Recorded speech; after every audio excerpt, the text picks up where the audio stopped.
بۆ یەکەم جارە بازارێکی تایبەتمەند bi meha Remezanê ve li Duhokê hatiye vekirin û ev bazara çendîn kerestên xwarinê û galayên corewcûr lê hatîne nimayişkirin. Piştî demê xwarina fitarê û heta demê paşîvê xelkekî êkcar zor qestavî bazarî dikin. با رمضان خیر درکبن بو با شارع بین و ترمیناله گلک دکان جان و باش دیتینه و شن استفادهش و دکان و ترمیناله و آکنجیبونه باش ببینن فکری من گوتی اف بازاره گلک تشتکی جان اون که از بشمت دا خاصتا بو خلک دو کجی ده کی گنج تا کی من گلک جان بید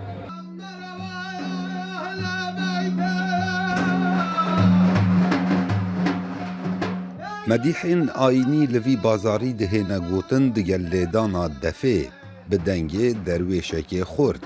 Bala xelkî gelek bixwe rakêşaye û rewşeka êkcar zor daye bazarî.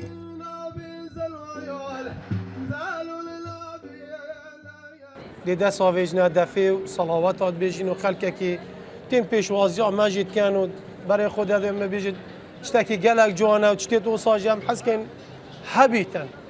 Nimûnê wekî me hosa defê lê de tu şeعرات bêjin zêde bin. Helbet bazarê şevên Remezanê neptinê mêra beşdarî kiriye.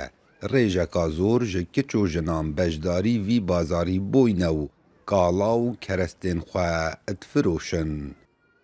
از گله که کیف خوشم ام وقت کش و اکشن اکوام وی پروژه دا بجدار بوین و بیکم هر کچه که چیانه که بیتن که خود شداد بینیتن کار سر بکتن و نه لیتن مثلا کس کار تکرنه لبکتن نشتن دیف حظ خوب چیتن ام جنجی وکی هر کسی که موافقه یعنی شو لی بکین Ev bazare ji layê fermangeha geşt û gozarê ve hatiye vekirin û bi hemahingî digel termînala Duhokê daku bîte derfetek bû rojîgiran û şevên xwe lê borînin.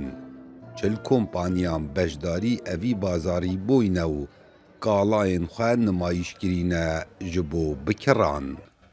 Kawa Emer Dengê Emerîka, Duhok.